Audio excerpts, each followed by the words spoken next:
আসসালামু আলাইকুম। Basic physics একাডেমির পক্ষ থেকে সকলকে স্বাগতম। আমরা গত ক্লাসে দেখেছিলাম কাজ ক্ষমতা অধ্যায়ের বোর্ড প্রশ্নগুলোর সমাধান। আজকে আমরা দেখব বাকি প্রশ্নগুলোর সমাধান। এই 34 নং প্রশ্নে বলা রয়েছে কেন্দ্রমুখী বল দ্বারা কৃত কাজ কত। আমরা জানি যে কেন্দ্রমুখী বল দ্বারা কৃত কাজ কিন্তু শূন্য হয়।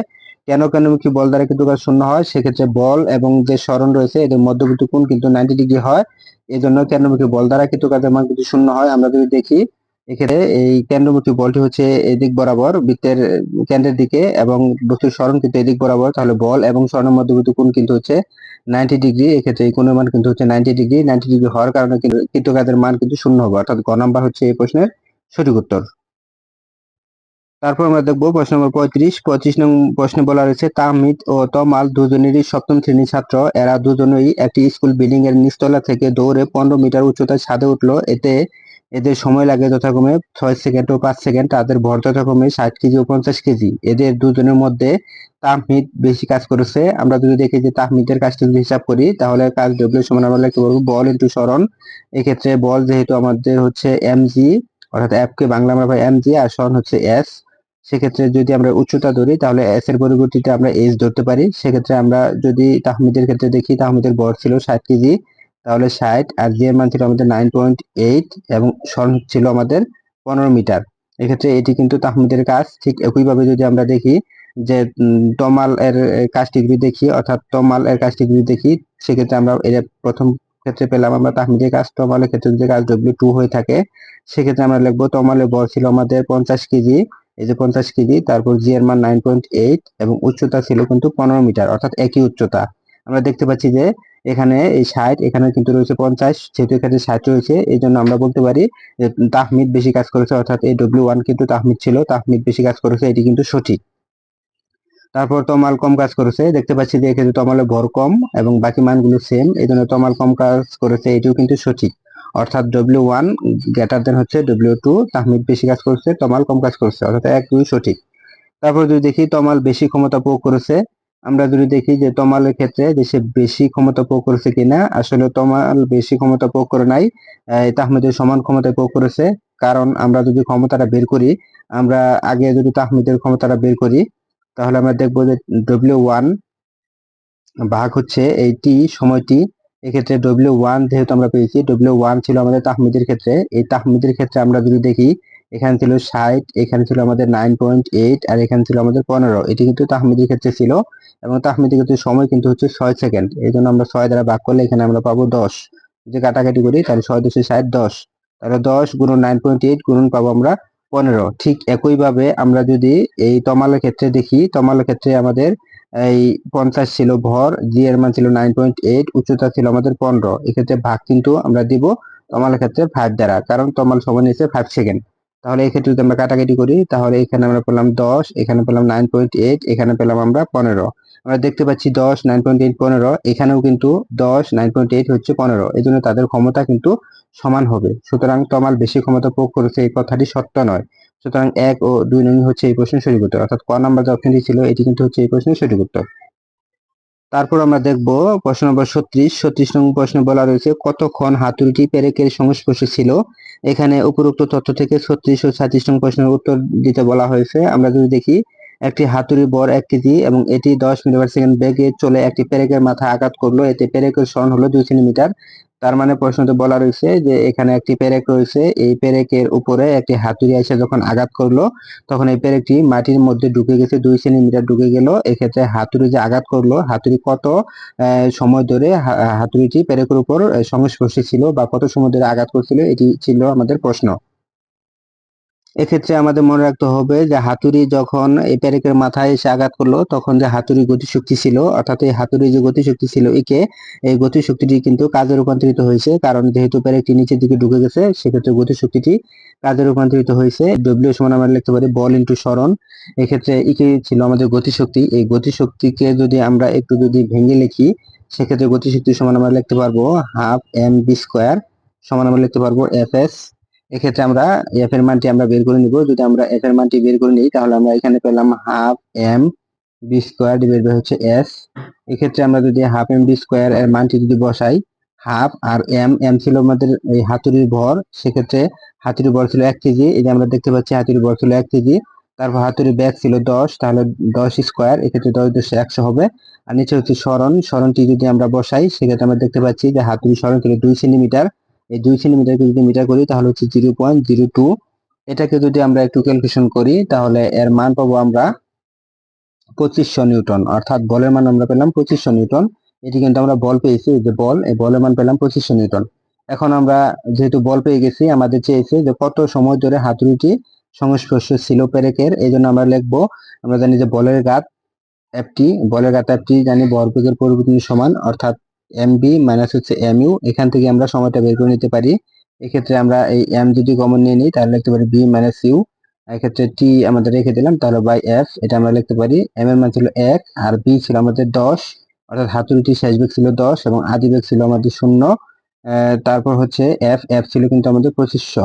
যদি এটাকে আমরা ক্যালকুলেশন করি তাহলে আমরা যে মানটি পাবো সেটি আমরা পাবো 4 গুণন 10⁻³ সেকেন্ড, অর্থাৎ 4 গুণন 10⁻³ সেকেন্ডটি হচ্ছে এই প্রশ্নের সঠিক উত্তর। আমরা যদি অপশনগুলোর দিকে দেখি তাহলে ক হচ্ছে এই প্রশ্নের সঠিক উত্তর। তারপর প্রশ্ন নম্বর 37 নং প্রশ্ন বলা রয়েছে হাতুড়ি দ্বারা সম্পাদিত কাজ কত। আমরা যদি দেখি যে হাতুড়ি দ্বারা সম্পাদিত কাজ কত, আমরা জানি হাতুড়ি দ্বারা সম্পাদিত কাজ হচ্ছে হাতুড়ির যে গতিশক্তি ছিল ওই হাতুড়ির গতিশক্তি কিন্তু হাতুড়ি দ্বারা সম্পাদিত কৃত কাজ। সেক্ষেত্রে আমরা যেটা লিখতে পারবো যে হাতুড়ির ক্ষেত্রে যে কাজটি করেছে সেক্ষেত্রে ডব্লিউ সমান আমাদের লিখি বল ইন্টু সরণ। এক্ষেত্রে বল প্রয়োগ করেছে আমাদের 2500 নিউটন, আর যেটা সরণ ঘটেছে 0.02, অর্থাৎ 2 সেন্টিমিটারকে আমরা মিটার বানিয়ে নিলাম। সেক্ষেত্রে যদি এটা যদি একটু আমরা ক্যালকুলেশন করি তাহলে আমরা মান পাবো 50 জুল, অর্থাৎ এই হাতুড়ির ক্ষেত্রে কৃত কাজ হচ্ছে 50 জুল, অর্থাৎ এই খ নাম্বার হচ্ছে এই প্রশ্নের সঠিক উত্তর। তারপর আমরা দেখবো প্রশ্ন নম্বর 38 নং প্রশ্ন বলা রয়েছে কোন স্প্রিং কে 10 নিউটন বল দ্বারা টেনে 5 সেন্টিমিটার প্রসারিত করা হলে স্প্রিং ধ্রুবক কত। আমরা জানি যে স্প্রিং ধ্রুবকের ক্ষেত্রে এফ সমান আমরা জানি কে এক্স, এটা আমরা লিখতে পারি। তাহলে আমরা এক্ষেত্রে লিখতে পারি কে সমান লিখতে পারি বল বাই সরণ। এক্ষেত্রে এই বলের মান দেওয়া ছিল আমাদের 10 নিউটন আর এক্স হচ্ছে আমাদের 5 সেন্টিমিটার। 5 সেন্টিমিটার মিটার করলে 0.05 হবে। এটাকে যদি আমরা ভাগ দেই তাহলে যে মানটি পাবো আমরা সেটি পাবো আমরা 200 নিউটন পার মিটার, অর্থাৎ ঘ নাম্বার অপশন হচ্ছে এই প্রশ্নের সঠিক উত্তর। তারপর আমরা দেখবো প্রশ্ন নম্বর 39 নং প্রশ্নে বলা রয়েছে স্প্রিং কে প্রসারিত করলে এর মধ্যে কোন ধরনের শক্তি সঞ্চিত হয়। স্প্রিং কে যদি আমরা প্রসারিত করি তার মধ্যে বিভব শক্তি জমা থাকে, অর্থাৎ এই ক নাম্বার হচ্ছে এই প্রশ্নের সঠিক উত্তর। তারপর আমরা দেখবো প্রশ্ন নম্বর 40 নং প্রশ্নে বলা রয়েছে একটি স্প্রিং এ 500 নিউটন বল প্রয়োগ করা স্প্রিংটি 10 সেন্টিমিটার প্রসারিত হয়। স্প্রিংটিকে 20 কেজি ভরের একটি বোঝা খাড়া নিচের দিকে ঝুলিয়ে দেওয়া হলে স্প্রিংটির স্থিতিশক্তি কত। এই ধরনের অঙ্কের ক্ষেত্রে আমরা শুরুতেই স্প্রিং ধ্রুবক বের করে নিব। আমরা যদি স্প্রিং ধ্রুবকটি বের করে নিই তাহলে কি সমান আমরা লিখতে পারবো বল বাই সরণ। সেক্ষেত্রে এই বলের মান আমাদের দেওয়া রয়েছে 500 নিউটন, উদ্দীপকের মধ্যে 500 নিউটন বলা রয়েছে এবং সরণ রয়েছে 10 সেন্টিমিটার। 10 সেন্টিমিটারকে যদি মিটার করি তাহলে হচ্ছে 0.1।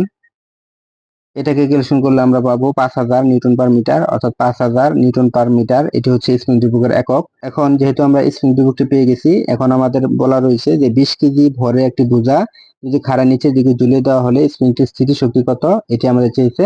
তাহলে আমরা স্প্রিংটির স্থিতিশক্তি বা বিভব শক্তি ডব্লিউ সমান আমরা যেটা লিখবো সেটা লিখবো হাফ কে এক্স স্কোয়ার, আমরা এটা লিখবো। সেক্ষেত্রে আমরা এই হাফ এবং কে এর মান আমরা পেয়েছিলাম 5000, এর মান আমরা পেয়েছি 5000, আর এক্স স্কোয়ার জায়গায় এক্স হচ্ছে সরণ। এক্ষেত্রে যদি আমরা সরণটি যদি একটু বের করে নিই, আমরা জানি এফ সমান হচ্ছে কে এক্স, এটা কিন্তু আমরা জানি এফ সমান কে এক্স। এক্ষেত্রে এক্ষেত্রে যদি 20 কেজি ভরের বস্তুকে ঝুলাই তাহলে এফ সমান আমরা লিখতে পারি এমজি, এমজি। এক্ষেত্রে আমাদের থাকলো কে এক্স, এক্ষেত্রে যে সরণটি হবে এক্স, এই এক্স সমান আবার লিখতে পারি আমরা এমজি বাই হচ্ছে কে, এটা কিন্তু আমরা লিখতে পারি এমজি বাই কে। এক্ষেত্রে এই এম এর মান ছিল আমাদের 20 এবং জি এর মান ছিল 9.8 আর কে এর মান ছিল আমাদের 5000। সেক্ষেত্রে আমরা এই এক্স এর মানটি কিন্তু এখানে পেলাম। আমরা যদি এক্স এর মানটি যদি এখানে যদি বসাই, অর্থাৎ আমরা এখানে ছিল 20 গুণন ছিল 9.8, নিচে ছিল আমাদের 5000, এটি কিন্তু হচ্ছে এই এক্স এর মান, অর্থাৎ এই যে এক্স এর যে মানটি ছিল এই এক্স এর মানটি আমরা এখানে বসালাম। বসানোর পরে উপরে স্কোয়ার রয়েছে এই জন্য উপরে স্কোয়ার করে দিলাম। যদি স্কোয়ার করে দেই তাহলে আমরা এর যে উত্তরটি যেটি পাবো সেটি পাবো আমরা 3.80 জুল, অর্থাৎ এটি পাবো এই প্রশ্নের সঠিক উত্তর। আমরা যদি দেখি যে ঘ নাম্বার যে অপশনটি ছিল এটি হচ্ছে এই প্রশ্নের সঠিক উত্তর।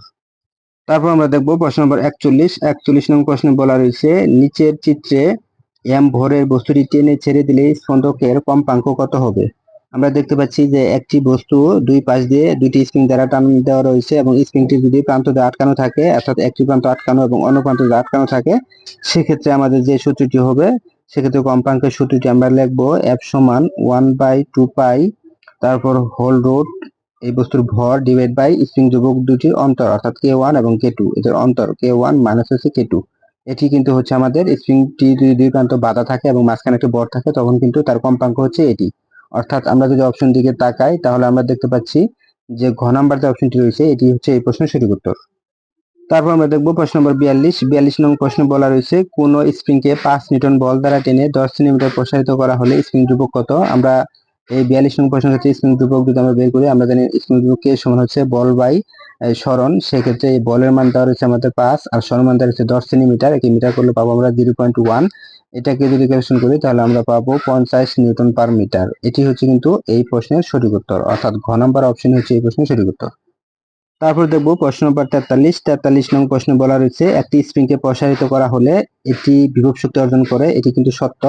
এটি পত্তনী বল লাভ করে, এটি হচ্ছে সত্য, কারণ এটি পত্তনী বল লাভের কারণে স্প্রিংটি তার পূর্ব অবস্থায় ফিরে যেতে চায়। তারপর পত্তনী বলের দ্বারা কৃত কাজে এর বিভব শক্তি, এটিও কিন্তু হচ্ছে সত্য। পত্তনী বলের দ্বারা যে কৃত কাজ করে এটি তার বিভব শক্তি হিসেবে জমা থাকে। এই জন্য আমরা বলবো 1, 2 এবং 3 নং হচ্ছে এই প্রশ্নের সঠিক উত্তর। তারপর আমরা দেখবো প্রশ্ন নম্বর 44 নং প্রশ্ন বলা রয়েছে 50 কেজি ভরের বোঝা মাথায় নিয়ে 50 কেজি ভরে এক ব্যক্তি খাড়া দেয়ালের সাথে 60 ডিগ্রি কোণে 4 মিটার দীর্ঘ মই বেয়ে নিচে নামলে কাজের পরিমাণ কত হবে। আমরা যদি দেখি যে চিত্রটির দিকে একটু যদি খেয়াল করি, এক্ষেত্রে চিত্রটি আমরা এইভাবে অঙ্কন করতে পারি। এক্ষেত্রে এটির দৈর্ঘ্য ছিল, মইয়ের দৈর্ঘ্য ছিল 4 মিটার এবং সেটি 60 ডিগ্রি কোণ করে কিন্তু সে নিচের দিকে নামতেছে। এরকমটাই বলা ছিল যে খাড়া দেয়ালের সাথে 60 ডিগ্রি কোণে 4 মিটার দৈর্ঘ্য বিশিষ্ট মই দিয়ে সে খাড়া নিচের দিকে নামতেছে। সেক্ষেত্রে তার কৃতকাজের মান কত হবে। আমরা যদি দেখি তার কৃতকাজের মান কত হবে, এখানে যদি আমরা এটা লম্ব টেনে নিই, যদি মনে করি সে এখান থেকে নামতেছে, তাহলে এখান থেকে যদি একটি লম্ব যদি এই তলের উপর যদি একটি লম্ব যদি অঙ্কন করে নিই তাহলে আমরা বলতে পারি এটির মান হচ্ছে 30 ডিগ্রি। আর এটির মান যদি 30 ডিগ্রি হয়ে থাকে তাহলে এটির মান হচ্ছে আমাদের 30 ডিগ্রি, এটি 60 হলে এটা হচ্ছে 30 ডিগ্রি। সেক্ষেত্রে ওই বস্তুটির বা ওই ব্যক্তিটির ভর যদি আমাদের m হয়ে থাকে, সেক্ষেত্রে বস্তুর ভর হচ্ছে 50 কেজি এবং ওই ব্যক্তির ভর হচ্ছে 50 কেজি, তাহলে মোট ভর হচ্ছে 100 কেজি। অর্থাৎ এখানে প্রশ্ন বলার ছিল আমাদের 50 কেজি ভরের বোঝা, এই যে বোঝার ভর 50 কেজি এবং ওই ব্যক্তির ভর হচ্ছে আবার 50 কেজি, এক্ষেত্রে মোট ভর কিন্তু হচ্ছে আমাদের 100 কেজি। মোট ভর যদি 100 কেজি হয়, সে 100 কেজি ভর নিয়ে কিন্তু সে নিচের দিকে নামতেছে। এক্ষেত্রে তার ওজনের দুটি উপাংশ রয়েছে, একটি হচ্ছে তার ওজনটি কিন্তু নিচের দিকে কাজ করতেছে, অর্থাৎ এখানে তার ওজন হচ্ছে আমাদের mg, এটি হচ্ছে আমাদের mg cos থিটা, অনুভূমিক উপাংশ অর্থাৎ cos 30 ডিগ্রি, এবং এই উলম্ব দিকে অর্থাৎ এদিক বরাবর আরেকটি উপাংশ রয়েছে, এদিক বরাবর আরেকটি যে উপাংশ রয়েছে সেটি কিন্তু হচ্ছে আমাদের mg sin 30 ডিগ্রি, অর্থাৎ এটি কিন্তু আমাদের হচ্ছে উলম্ব উপাংশ। তাহলে সে উলম্ব উপাংশের জন্য কিন্তু নিচের দিকে নামতেছে। তাহলে এক্ষেত্রে যদি কৃত কাজটি যদি আমরা বের করি তাহলে কৃত কাজ W সমান আমরা লিখবো বল ইন্টু সরণ। বল হচ্ছে mg sin 30 ডিগ্রি, এটি ছিল তার, এই বলের জন্য সে নিচের দিকে নামতেছে mg sin 30 ডিগ্রি, আর সরণ ছিল আমাদের 4 মিটার অর্থাৎ 4। এক্ষেত্রে যদি আমরা একটু ক্যালকুলেশন করি, m এর মান ছিল 100 এবং g এর মান ছিল 9.8 এবং এই sin 30 এর মান ছিল হাফ এবং এখানে আমাদের সরণ ছিল 4। এক্ষেত্রে যদি কাটাকাটি করি তাহলে আমাদের পেলাম 2। তাহলে এটাকে যদি আমরা গুণ দিই তাহলে আমরা পাবো 1960 জুল। এই 1960 জুলই কিন্তু হচ্ছে এই প্রশ্নের সঠিক উত্তর, অর্থাৎ খ হচ্ছে এই প্রশ্নের সঠিক উত্তর। তারপর আমরা দেখবো প্রশ্ন নং 45 নং প্রশ্ন বলা রয়েছে বল ও স্বর্ণের মহাকর্ষীয় কোণ আলফা এর মান আলফা হলে ধনাত্মক কাজের শর্ত কোনটি। আমরা জানি যে ধনাত্মক কাজের শর্ত হচ্ছে এই থিটা এর মান 0 এর চাইতে বড় হতে হবে অথবা সমান এবং 90 এর চাইতে ছোট হতে হবে, অর্থাৎ এই ক নাম্বার যে অপশনটি ছিল এটি হচ্ছে এই প্রশ্নের সঠিক উত্তর। তারপর আমরা দেখবো প্রশ্ন নম্বর 46 নং প্রশ্নে বলা রয়েছে চিত্রে বস্তুটির উপর 10 নিউটন বল প্রয়োগে স্বরণের দিকে কত কাজ হবে, অর্থাৎ স্বরণ হচ্ছে এদিক বরাবর, এক্ষেত্রে কত কাজ হবে। আমরা জানি যে এই এদিকে বল প্রয়োগ করা হচ্ছে 10 নিউটন, তাহলে বলের দুটি উপাংশ, একটা হচ্ছে F cos থিটা, এটি হচ্ছে স্বরণের দিকে, আরেকটি হচ্ছে উপরের দিকে যেটি সেটি হচ্ছে F sin থিটা। আমরা যেহেতু স্বরণের দিকে চেয়েছি আমরা এই মানটি নিব, তাহলে স্বরণের দিকে বল হচ্ছে এটা এবং স্বর্ণের দিকে বল যদি এটা হয়, স্বর্ণের দিকে বল হচ্ছে এটা এবং স্বর্ণ হচ্ছে 10 মিটার, এর সাথে আমরা 10 গুণ দিব। তাহলে আমরা দেখতে পাচ্ছি এই বলের মান হচ্ছে 10 এবং cos এই থিটা মান হচ্ছে 30 ডিগ্রি, তাহলে cos 30 ডিগ্রি, তারপর হচ্ছে এখানে আছে আমাদের 10, এটিকে যদি আমরা গুণ দিই তাহলে আমরা পাবো 86.60 জুল, অর্থাৎ এই ক নাম্বার যে অপশনটি ছিল আমাদের এই কয় হচ্ছে এই প্রশ্নের সঠিক উত্তর। তারপর আমরা দেখবো প্রশ্ন নম্বর 47 নং প্রশ্ন বলা রয়েছে 5 কেজি ভরের বস্তুকে কোনো দৃঢ় অবলম্বন থেকে ঝুলিয়ে দিলে তার উপর অভিকর্ষ বল কত হবে।